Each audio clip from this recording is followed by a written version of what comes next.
Good morning to listeners in Copenhagen and good afternoon to the audience in Asia and in Australia.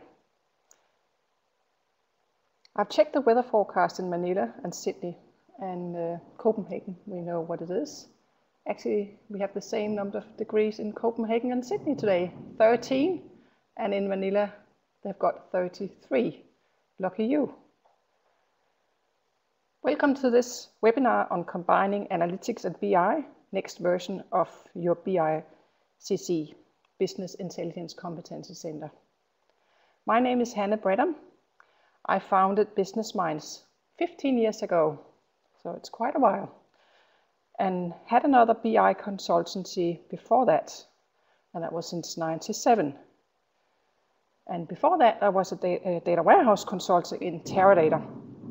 I've lived in Australia twice, in a total of 8.5 years, and has been back in Denmark for the last 3 years. I have a master in computer science and a bachelor in economics specialized in organization. My main expertise has been BI, starting with enterprise data warehouse modeling or teaching, advising BI managers, and doing a lot of work around BICC and BI strategy. Since 2008, when we merged with Profit Analytics, I have also become an expert on finding analytics opportunities and analytics leadership.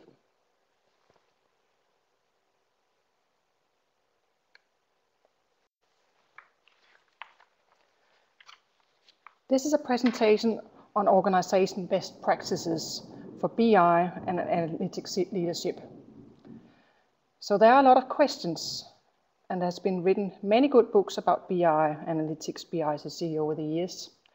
The concept BICC was invented by Gartner, and fundamentally most organizations are struggling with analytics, BI, and data warehouses, even though they have worked with it for many years.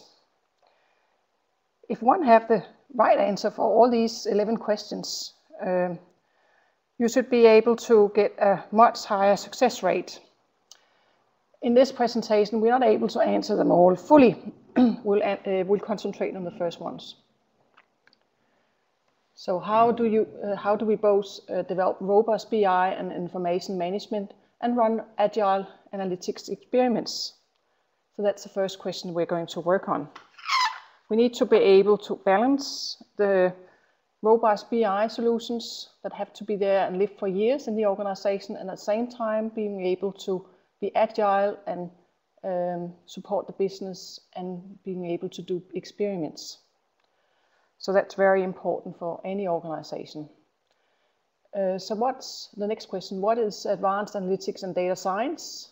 I'm talking a little bit about that, assuming that you know something about that already, but just getting on track on that.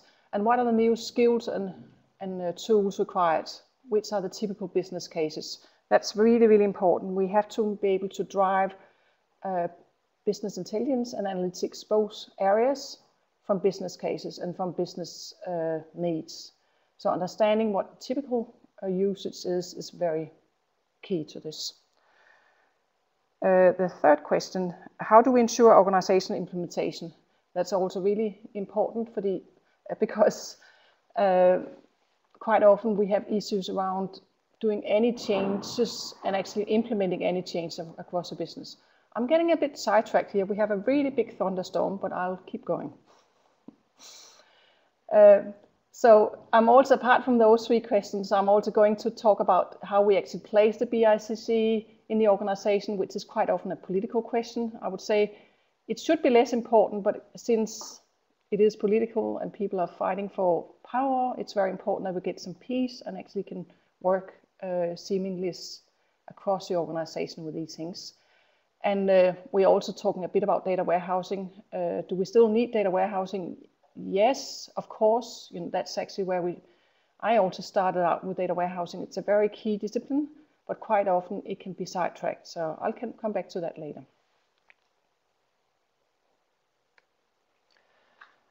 Just starting with a business problem. Most organizations, not only telcos, are in a very competitive market. And the ones who are not in a competitive market will probably get into a more competitive market later and get some of the issues that you have in telcos. So that's why I'm using an example from telcos. Generally for a business, it's 6 times cheaper to retain a customer than to actually acquire a new customer. So it's really, really key to actually keep the customers you can, because it's much cheaper for you. It's a big issue in telco that there's a very high churn rate. So what can you actually do to actually avoid these issues? So as you can see on this here, like you can see the first one, I want to increase revenue and profits. That's key for any business. So one of the things you can do is that you can come up with the next best offer, which is a technique to actually come up with something that's relevant for the customer, something they can add and buy in addition to what they already have purchased from you. Secondly, I want to improve loyalty. So that's also really important to do. And one of the things you would do that is to prevent churn, and churn prevention, that's the last point here. So I want to interact with my customers. One example of what you can do there is to do a sentiment analysis that can be based on social media and understand better what your customers are talking about, the customer voice. It's also called social listening, and actually use that in your conversation with the customers, your interaction with the customers. So you can much better target the customer and talk in the language the customer wants to be in. So the last one here, I want to give my customers what they need and want. One of the things you can do is actually work with recommendations, which is a quite good technique, a new technique, but one that has mastered it is for years is Amazon, where you can actually get good offers based on what other buyers are doing, which are similar to you. If they're buying the same product as you were buying, where they also have been buying. So that's a simple form of recommendations. So the reason I'm talking about this here is because we have to make sure that the BICC and the BI and the analytics activities, they're all centered around actually solving these kind of problems here, because these are key to any competitive business.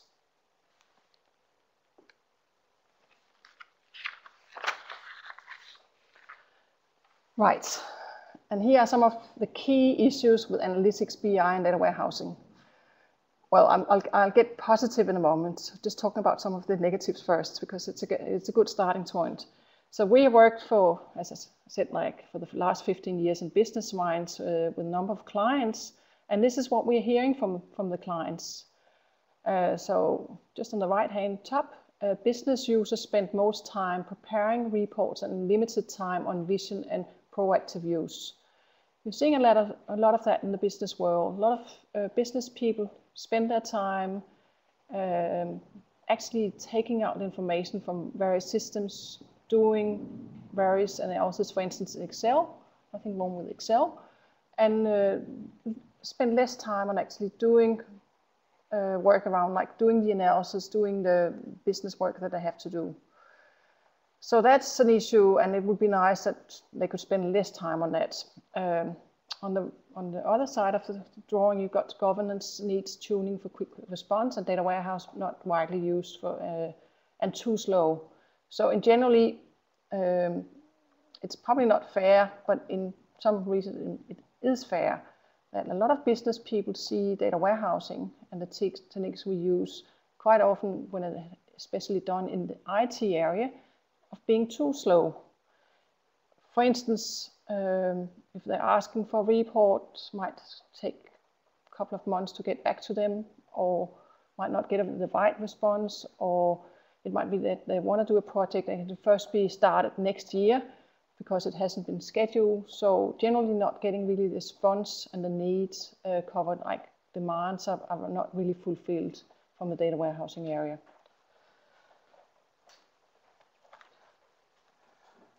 On the other hand, if you're looking on the bottom here, we are also having analysis silos and are designed to support isolated needs. So the big issue here is that a lot of double work is happening in the business. One thing is double work, because it could have been done just by one person instead of two doing exactly the same in two different areas. The issue is also that there might be conflicting results in the silos. So in one area, they might count revenue in one way, and another area they might count revenue in a different way. For instance, one is doing it without discount and another one is calculating with discount. And that's giving conflicting results, and that's also end up spending time on actually discussing what result is the right one. So that's another issue, that we have these information silos. And staff turnover is a general problem because it is specialist skills to actually work with business intelligence and analytics. In some cases, staff, you can say, shop around, and they might only stay for a short time in an organization before they move on. I guess it's a symptom. Some of that might be because, well, they might be looking for a higher salary somewhere else, but it might also be that they're not really, the job might not be seen as important in the organization. And from that reason, people are not really motivated to actually do a really good job, and they might just move on. So a lack of skills and resources is a big problem. And finally, people might focus on tools instead of getting the work done and focusing on the business problems. We are seeing quite often that people are actually saying, oh yeah, if I just get this one tool, which is really nice and sexy, it is actually just going to solve the problem. But in fact, it's not, because just buying a new tool, like we were taking some of the BI tools that are popular now, like could be Tableau, ClickView, there are new fancy tool coming out. They're all very good. Could also be SAS or any other tool out there on the BI world, or it could be an ETL tool, a data quality tool. Yes, they're all doing a really, really good job, and some of them are really having some nice interfaces, but they're not just going to solve the problem. So our advice is quite often that the companies have to keep using the tools they're already using, because they quite often have some tools. So use the existing tools, or perhaps actually go and look at an open source tool instead. So that's enough about issues. So let's get over to something a little bit more positive. First of all, let me just explain some of the basics around what is a BICC. So this is like an old-fashioned BICC, this technique here, which is shown in most of this slide here. So a BICC is a permanent body to lead the BI and data warehouse effort. So it has a central reference point for business intelligence, and it has some cross-functional membership. And typically you will both have part-time and full-time employees in a BICC. So some staff might be permanent there, some might be more on a temporary basis, but quite often like they organize. This is about organization, it is about providing some defined services and deliverables, and it's also about having some standards and processes in place. So it's not just about the organization, but also about the processes and the standards and the deliverables. And part of like a BICC, as you can see in the drawing here, is that you have some defined roles. Here are some examples of roles. It can be more. I'll get back to some more detailed roles later. And this drawing, you can see on the one side you have the business-oriented roles, and on the other side you have IT-oriented roles, or that requires business skills and IT skills. So for instance, a data steward and a business analyst would both require business and IT skills, whereas a BI developer is typically more BI skills, and a sponsor user is like business skills.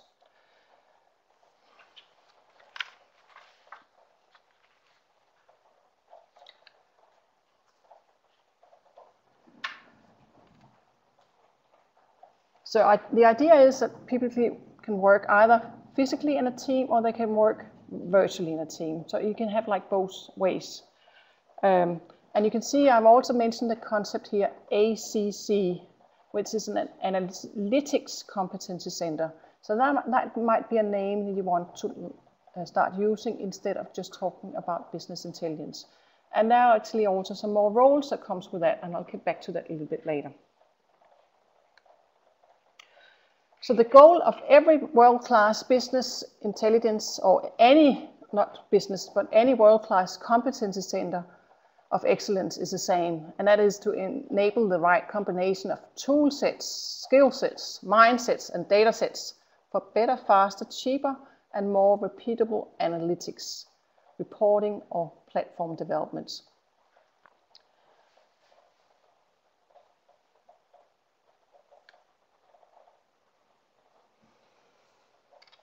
Right, getting down to organization structure. You have a little drawing in the corner of Woolworth, which is a large Australian retailer. So we actually developed this model here for Woolworth, and that's actually why I'm showing them here. I'll just tell you a little bit about Woolworth for the one who are not from Australia. So Woolworth is the largest retailer in Australia, followed by Coles. The two together, they have a market share of 80% of the markets. Woolworths owns a number of brands, and they actually have a lot of different type of businesses. So they have liquor stores, petrol, hotels, and gaming, and they have brands like Big W and Dan Murphy. So that's some of what they do. They have 200,000 employees. It's the biggest employer in Australia, and they also have shops in New Zealand. So Business Minds, we started working with them in 2008, and we actually helped them develop the BICC from scratch and do a BI strategy or a data strategy for them and some other work as well. At that time, they had already established something called Customer Insights, and they had started a bank with credit cards. They had plans for a loyalty card, and which was called Daily Rewards. So that it's a very big organization. In this diagram, you can see the organization structure, and this is like generalized here. So you can see any organization here. There's some IT, corporate, and then some divisions. Let's say if we're working with a small organizations, divisions might be just units or might be departments here, not divisions. But in Woolworth's case, like they had very big divisions, like they had a food division with, supermarket division with companies like Woolworths involved. They would have like some liquor stores in another division. They could have other areas like Big W, which is another type of retail. Different divisions. Corporate would be a function like finance, and they had functions like I said before, customer insight, which is also kind of a corporate function there, which is going across all the different brands and all the different other areas. So you can see there are dotted lines and then there are permanent lines, and that was a lot of discussion there, and I think quite often that's one of the keys to actually work out, how the reporting line is going to be. Because some organizations work well with matrix organizations where others are not that used to it. I guess if you're working in a financial world and some, in consulting, you're used to matrix organizations, whereas others are not. So in this case, when they're not that used to matrix organizations, it's actually a bit harder to actually work across to establish a function like this, where you have like dotted line and fixed lines, reporting lines. So the fixed lines here, you can see the core BI group reports to a corporate function, the backend EDW data services area reports to IT, and then you have a number of, we call them BI satellites, who are reporting to the various divisions. And then you have the dotted line, so you need to have the right cooperation happening between all these different functions, because if you're looking down there, like all these people are working in the BICC across these different areas, and they have to work seamlessly together to actually deliver good BI products. You can't have the big walls between them, or you sort of have big handovers. You really have to work together.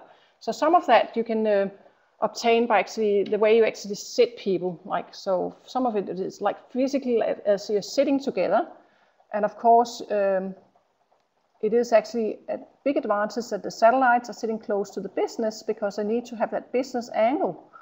But they also need to have, maybe seating arrangements can be a good thing, like where you, for instance, once a week you spend a full day with your core BI team and the backend team, and the rest of the time you're actually seated with the business areas. Of course, that can be hard to obtain, but it's really about having really getting time to work together in the same room, part of it. And of course, the other big part is like processes. If you have really good processes, it can actually help you work much more easily together across these different areas. So that's quite a few words about like a BICC and how you set up this organization structure. One thing I didn't say, on the top you have the BICC steering committee. And here we're talking about a steering committee which is not just on a project basis. We're talking about a permanent governance organization who actually helps prioritize any BI project, any BI activity which is happening in the organization, which is a lot to actually coordinate. So you can say if there's actually projects that requires that multiple departments or multiple divisions are involved, so they are sort of at an enterprise level, or even if they're at a local level, you need to prioritize what you're doing in which order and which are the most important. So I'm not saying that the BI steering committee need to be involved in any small decision on why are we going to actually take this request in and actually just do this ad hoc analysis. But if it comes to sort of bigger efforts, it's quite often required that you have some management involved in actually making a decision on what is most important to be done to deliver according to the business needs and the strategy you have for the business and so forth. So that's important. That's in my experience, it's really important to have a good governance body like that. And one of the issues I'm seeing quite often with these steering committees is that it's sort of a little bit done like, oh yeah, we need to have a steering committee, and you put people in there and they meet once every 3 months, and most of them are not really interested, and they would just simply not pay the attention that is required. And that is actually an art to actually make that happen, to make sure you're sort of really doing it well. But it can be done, and it is about just making sure you're putting the right discussions in front of these people, because they need to be involved in it. And it is about, like, when we're talking about business intelligence analytics, we're getting quite close to the board level, because some of this has to have the attention from the board and people higher up in the organization, because they can actually talking about business competitive advantages. You're talking about like really streamlining your business, and a lot of these things are really important on a strategic level. And some of these things actually requires some changes in the organization. And here we also talk about cultural things, which are important to be driven from the top as well as further down the organization. And of course, this is a big issue when you're talking really big companies like Woolworths with 200,000 staff, or big banks like some of the one we have in Australia are really, really big. And in those kind of organizations, not Woolworths, but some of the others, you might have hundreds of people actually involved in a BICC, especially if you include the analytics staff. Like in Commonwealth banks, they would have hundreds of analytics staff, and they would have hundreds at least. I know there are hundreds in the BICC kind of area, typically the business intelligence kind of areas, where other organizations are much smaller. I know quite a few, for instance, here in Denmark, where they might only have a few staff in a BICC kind of setup. They might not then call it a BICC because that's just a BI person who's actually doing the work there. But you have both. That's both ends of the scale, and you can use these techniques for both a small organization and a big organization. Right, if you saw, like I'm just doing that again, the difference from before, could you see there, like 2 of the bubbles got smaller. So this is sort of what has evolved since 2008. I would say in a lot of organizations, BI is quite mature at this stage, and you shouldn't really have very big teams in either core BI or in the IT area working on BI and analytics.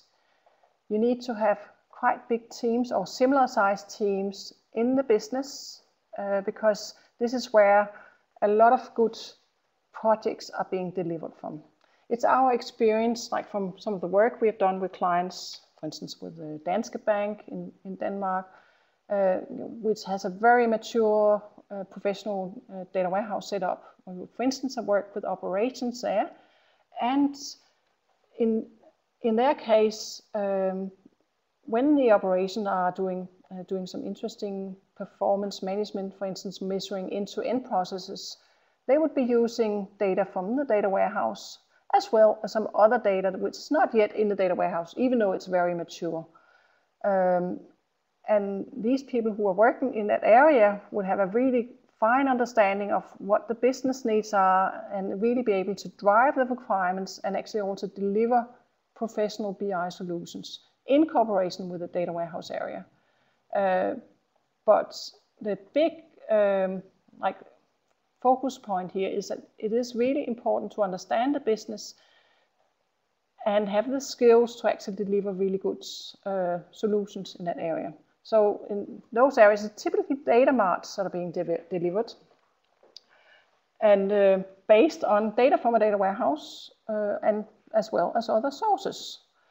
So that's an example just from Danske Bank, and just showing that it is really important to actually have a really fine focus on the business requirements and actually understanding the business, and that actually comes better in if we're sitting closer to the business area. So I think we can't.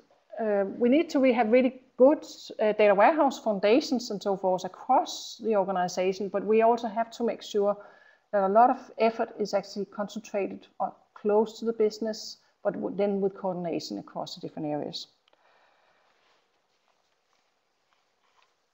Some other examples on that, I'm just saying, like you might have some organization where you have good analytics functions or analysis offices. I can mention another example from Denmark. That's Copenhagen University. They have a student analysis office, and they are sitting, you can say, sort of, that's a BI satellite.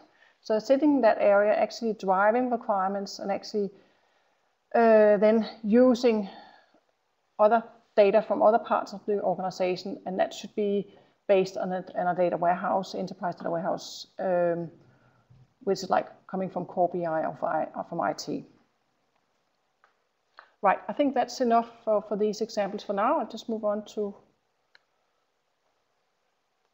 where should I actually place a new Core BI analytics function. So what's the right place to put that? So the most common one is actually with finance, because finance has a strong interest in Core BI, and in many organizations, it's first finance needs that are best covered by BI. Maybe not if you're talking about the telco industry, it has been more focused on sales and marketing. But in most industries, finance has a big say when it comes to BI. And they have the ability to provide standards, quite often well-structured people. But the big disadvantage is that finance is a support function, and they don't necessarily understand really the needs and demands in sales and marketing and operations.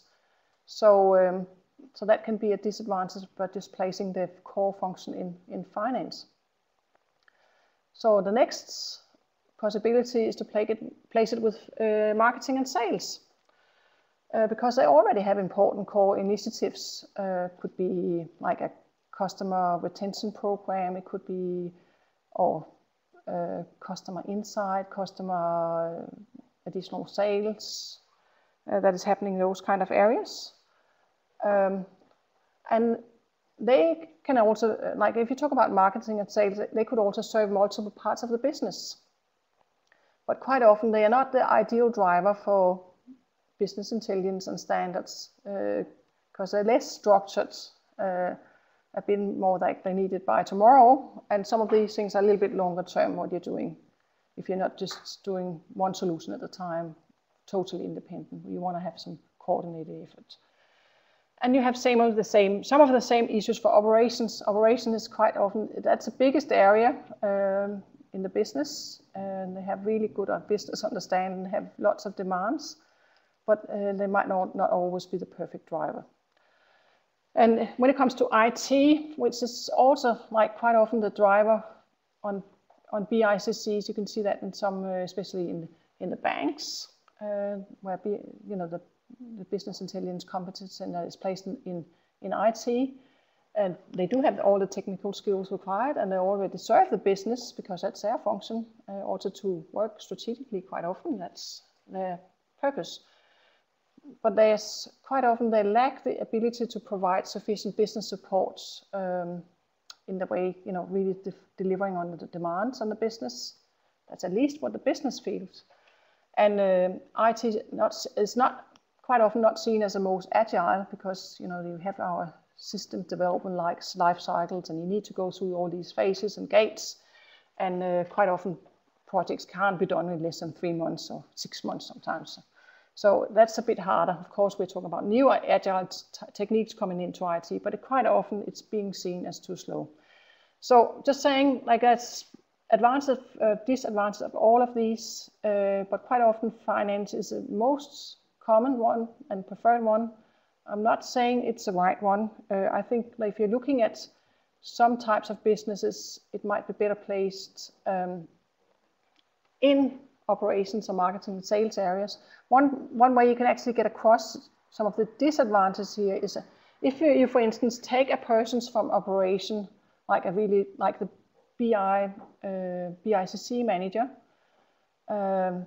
is normally working in a management position in operations or sales, and he gets placed, or she, in the finance area, because then he comes with all the skills from that area, and he's sort of placed in a different part of the organization, or the other way around.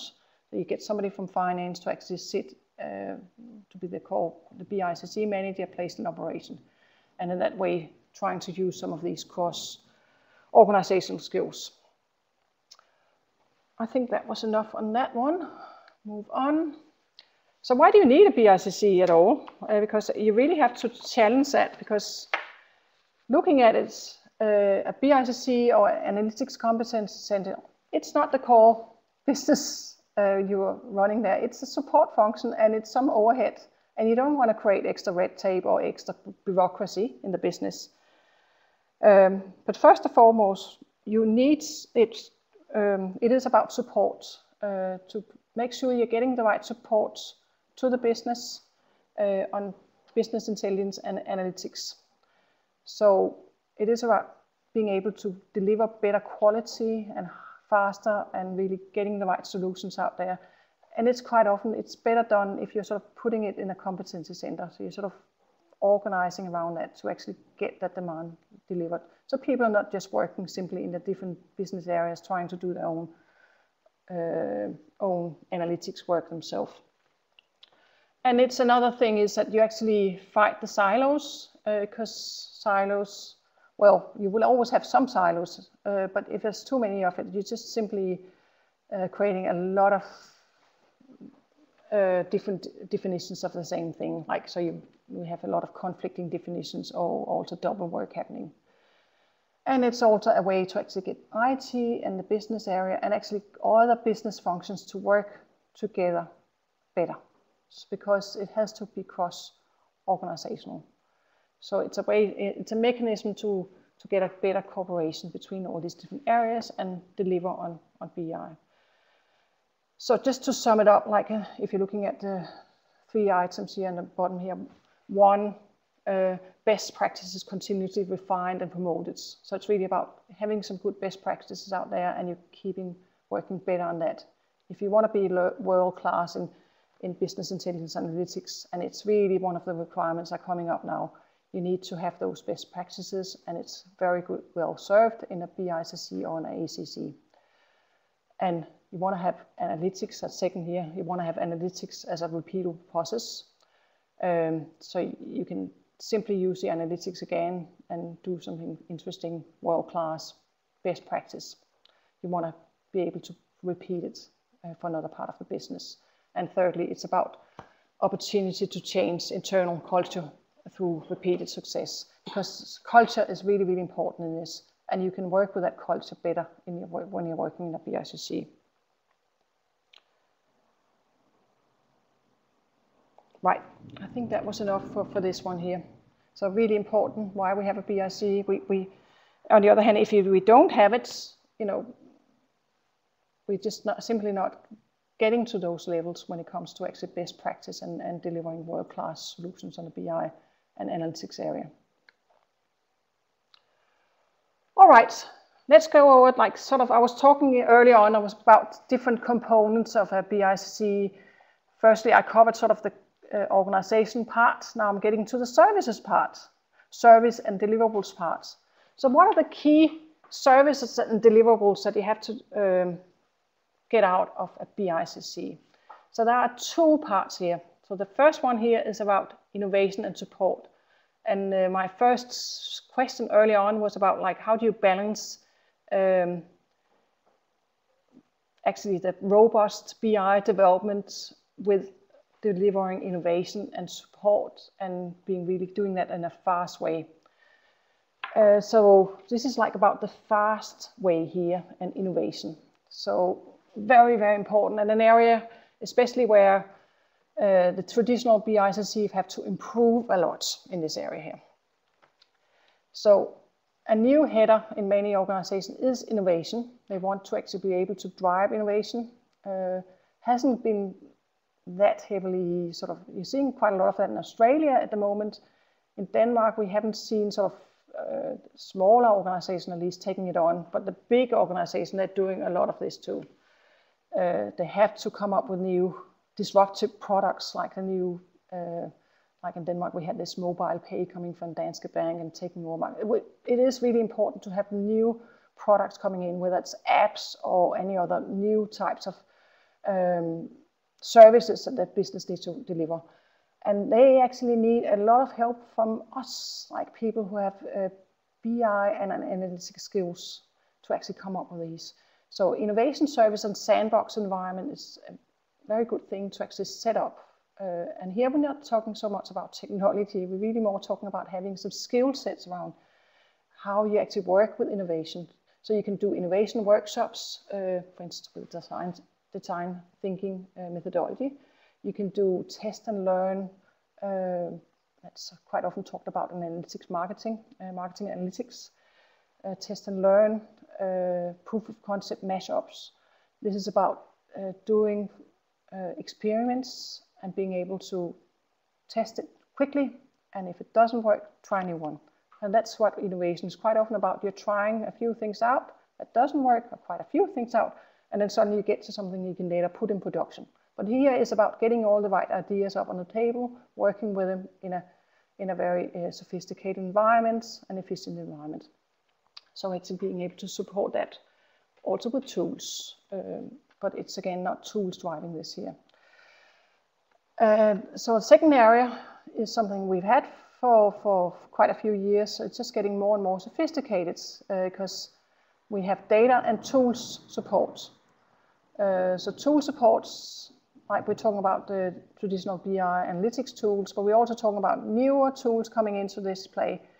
Because I haven't said much about this earlier, but we do have new types of data coming in as well. Like we're talking about big data, small data, fast data, lots of different variations on this, where you're using external data as well as internal data.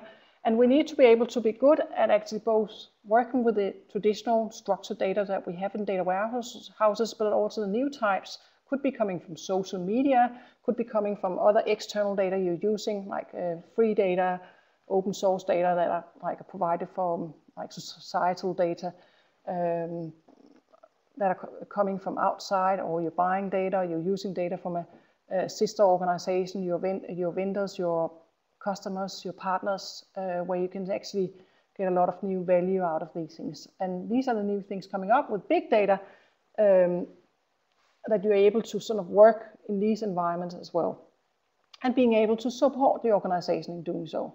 Here, this is about service desk, so this is not about ourselves just doing a lot of just taking data in because we think it's interesting. It's the business actually demanding it, and then being able to help that using all these different types of data.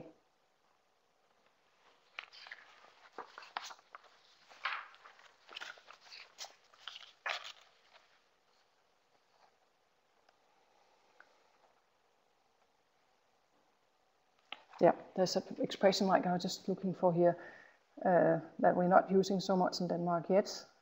Data wrangling. because that's a new thing, like what we're doing in this area.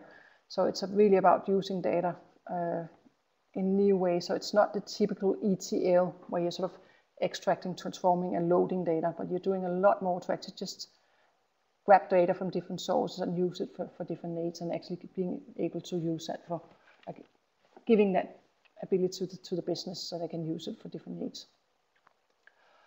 Right, and yet ad hoc support and advanced analytics in that area is still, just want to just mention that I remember starting with TDC here in Denmark, and this is like 17 years ago, they had their data warehouse, and already then they had an ad hoc support function, so it's been there for a long time, but you really have to work in that area as well to any kind of request coming in from the business. Some of it might be, oh, could I have this and that information just in a report like this? And then you might already have the data available in your data warehouse, different variants, but there have to be people who are really, really good at data, who can actually just deliver on ad hoc needs and do it quickly. Of course, some of the needs might require a lot of more work, and then being able to store these ad hoc requests and being able to use them again for different other needs.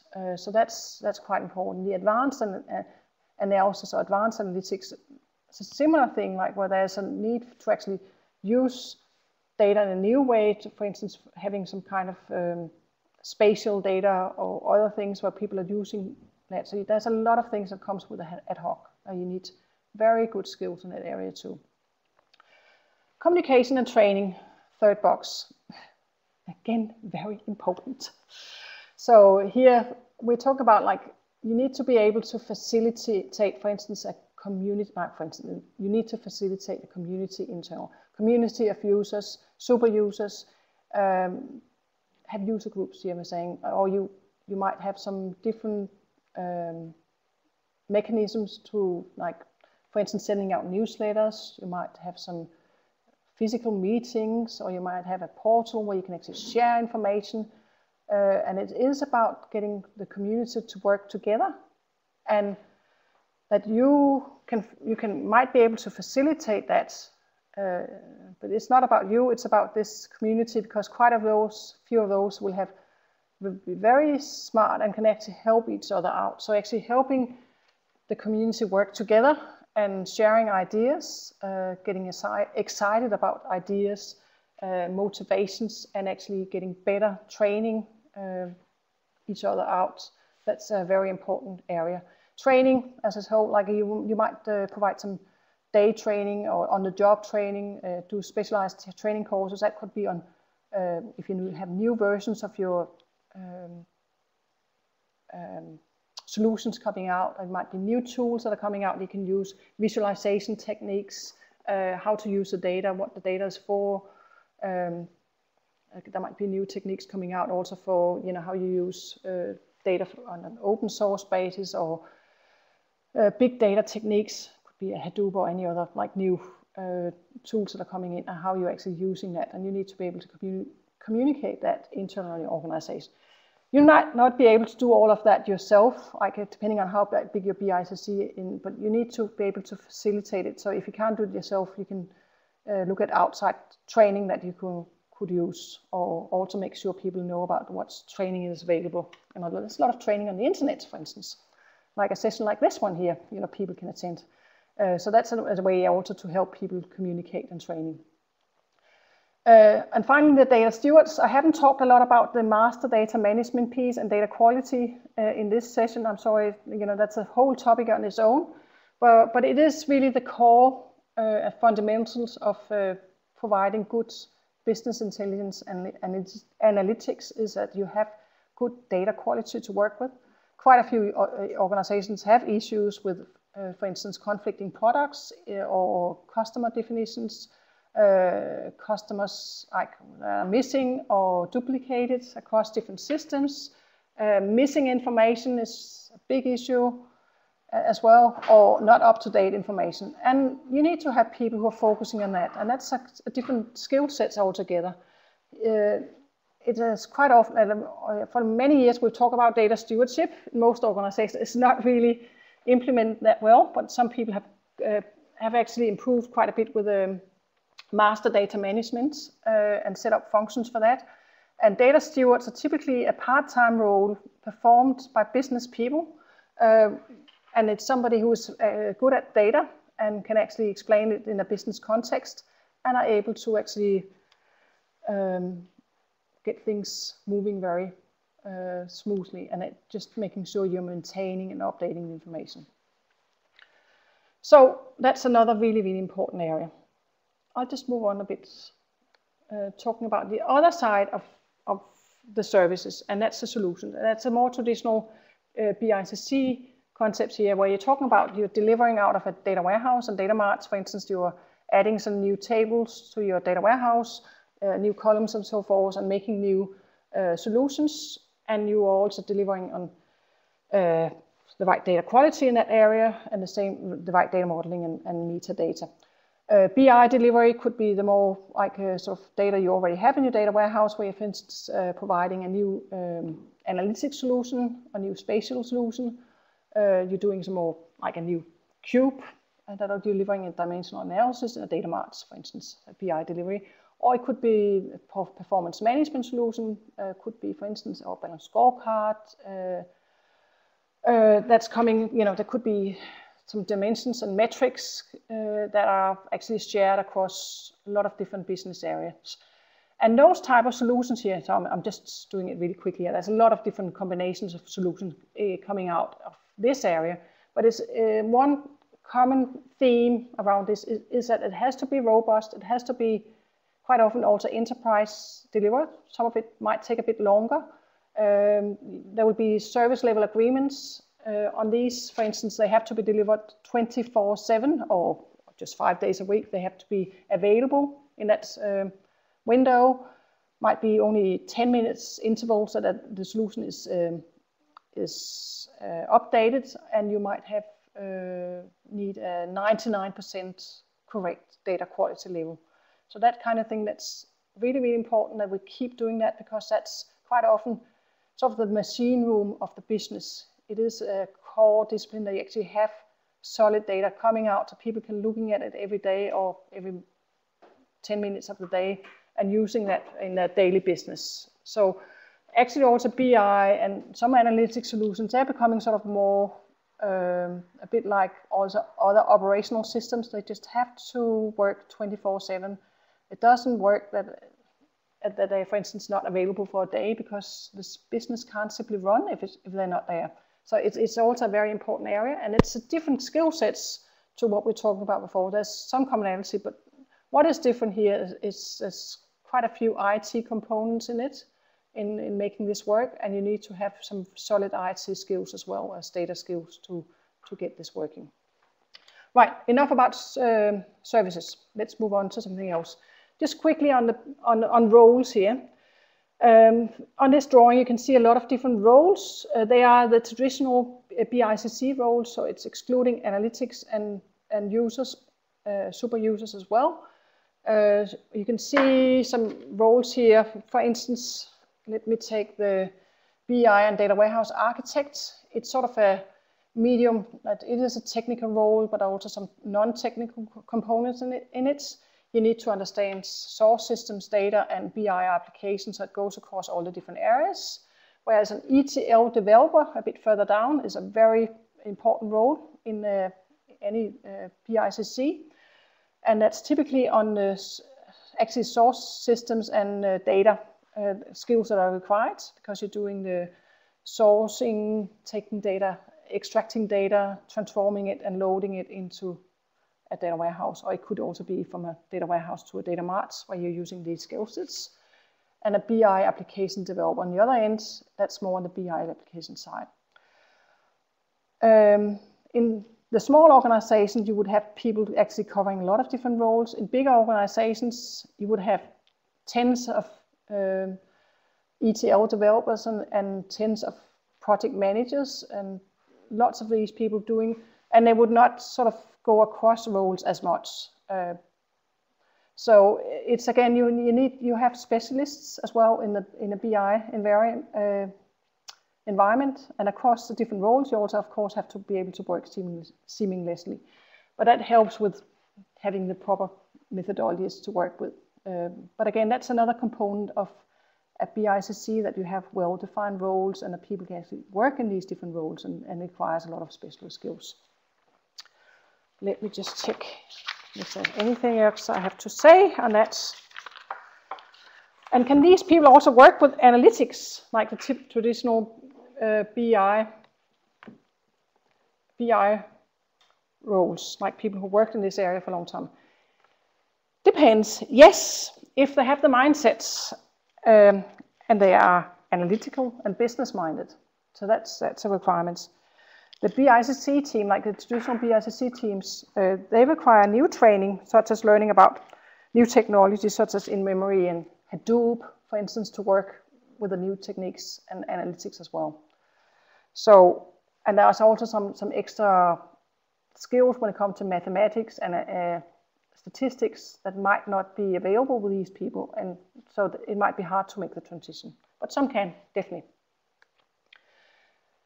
And one of the new roles that are really, really important and is seen as one of the world's most sexiest job is a data scientist. And if you're sort of looking at LinkedIn, you could try and do a search for a data scientist, and they have really popped up, and a lot of people calling themselves data scientists, and some, they really are, of course, and some, you know, I think they also like the title. So I think that's a new one to strive for, to be a data scientist. So some of the skills required to be a really good data scientist is that you have degrees around statistics, math, computer science, communication, economics.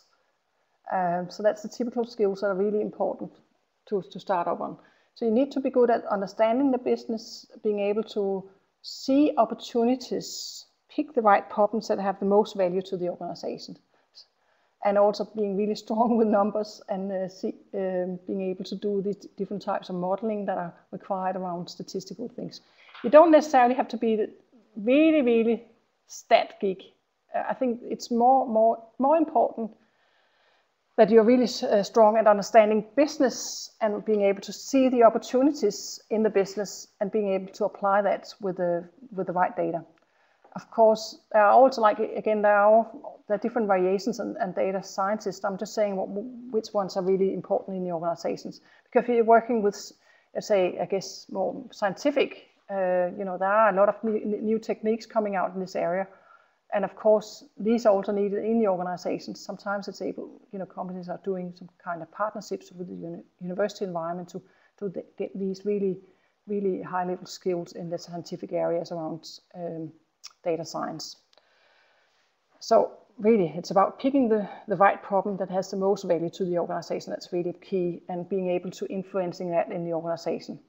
Because one thing is also, like, you've done a good analysis and it really works, and you've done a new proof of concept and you can see, wow, here's a really good idea and we know it actually works, but then it's about implementing it in your organization. And that's typically not the data scientist's job. There'll be other people involved in doing that. All right, that's enough about the data scientist for now. Just move on. And here we have, I was saying, like in the beginning, what are the typical business cases around analytics? And here we have some really, really good examples, in my opinion. There are others in this drawing. This here is focusing on, like, again, in the competitive environment where you want to work on doing better business with your customers, retain your customers, and get new good customers into your business. So it's about customer acquisition and retention. And what are the, if you're looking at the cycle here, you can see what are a customer, what are they looking at when they're actually buying new products, when they're actually retaining, staying in the business, they're getting some experience, they're getting loyal, they might go and buy some new products here. And what are the different techniques you can use? And here on the outer circle here, you can see some of the analytics techniques, and it will also be some business cases for a lot of business here around. Every single one here would be relevant to most competitive business here to actually implement that in some way or form.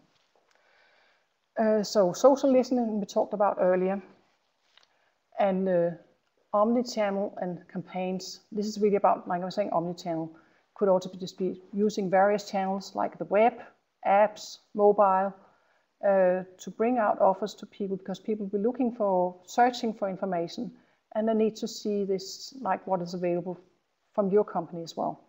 So getting out there with the right offers to the right people, that's really important in different channels.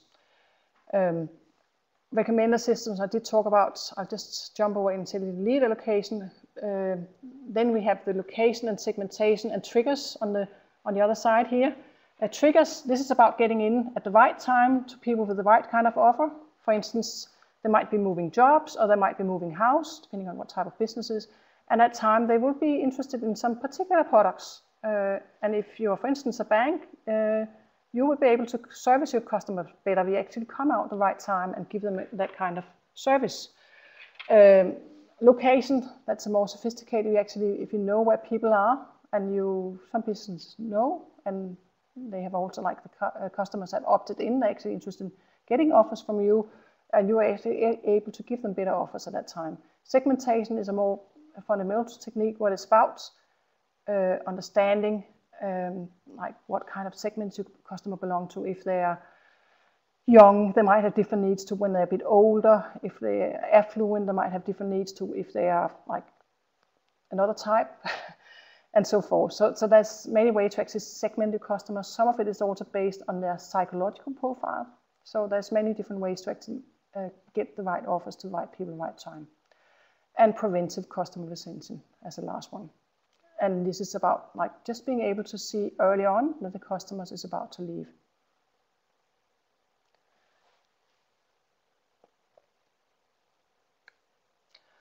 All right. So improve BI with analytics services, run proof of concepts. I mentioned this earlier, like it's really important to run analytics proof of concepts.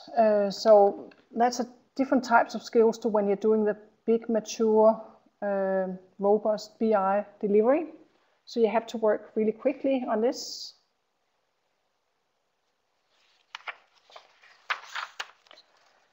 So you need to have experienced data scientists in this area. So you really need to make sure you're having the right kind of people involved in this, and you need to work with some good platforms on this. Some of it could be really pre-built and on a bigger scale. Some of it might be that you're just working on out of a PC, a laptop, because it might not require the big volumes, all of it.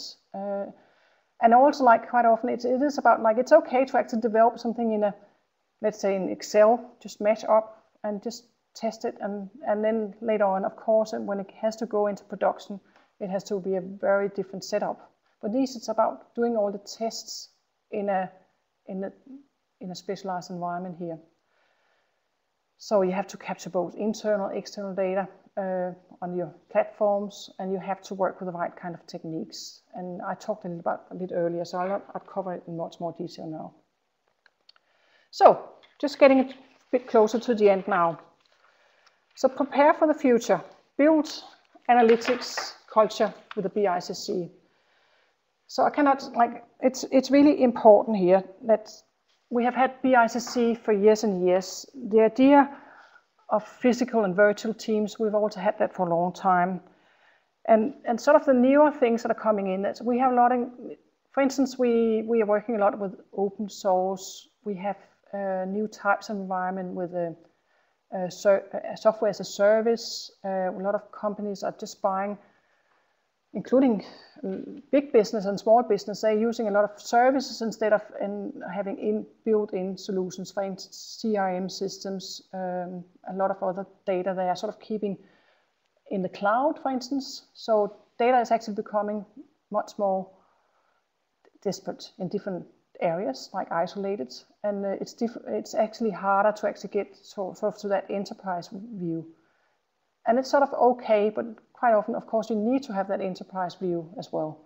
But you need at the same time to be able, I think really a key one here is to be able to work with innovation as well as standardization. And that's a fine balance, but you really need to focus a lot of innovation.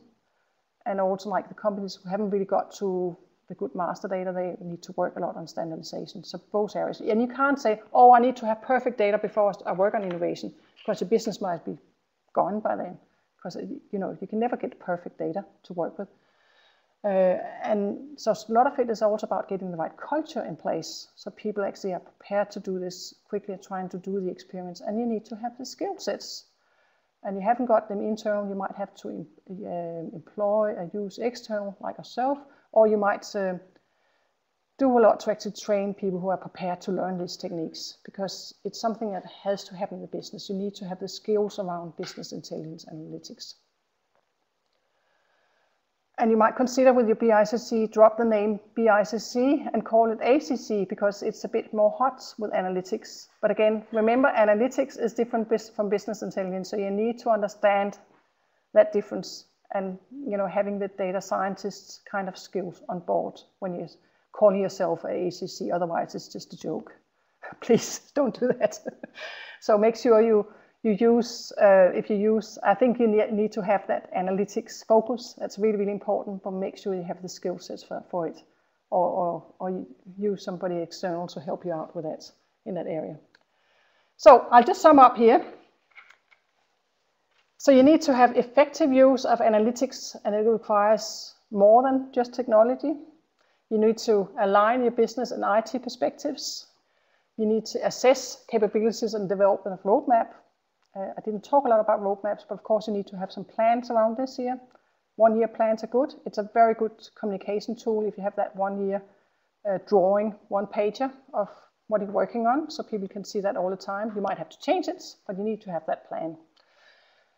And then you need to establish your BICC or ACC if you haven't got it, or you can use these techniques I'm talking about today to actually refine it.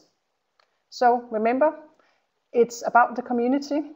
As I said before, really you need to get people work together and be excited about doing it and actually improve their skills in the area of the community. So that's your users, it's super users, also your providers, everybody getting together and communicating about what can be done better in the area of BI and analytics. You need to work with agile methods. Thinking about reorganizing and refocus is really important. You can't change the organization all the time. It creates stress, but you need to focus. And again, in a changing environment, you might need to reorganize quite a few times. Offer key services and provide training and support. So that was my key words for today. We have a number of other seminars planned. 2 of them here are in Copenhagen for the one who are attending from Copenhagen. And if there are no overseas in there, we'll be speaking Danish on those. And the webinars will definitely be in English, because they are taught by, presented by Laura Profit, my partner from Sydney, who is an expert on analytics and big data.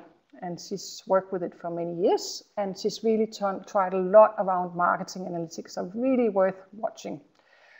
So similar webinars to the one today. So if you like the one today, I'm sure you will like to hear Laura too. So that was enough on our things, like what we have coming up. And finally, I will say thank you very much for listening. For the one from Copenhagen, have a great day and a nice weekend. And the one from Denmark. And the one from overseas, from Asia and Australia, I'm really pleased you are staying for this long, because I know it's your weekend now coming up. So have a great weekend, and you're welcome to send me questions if you like.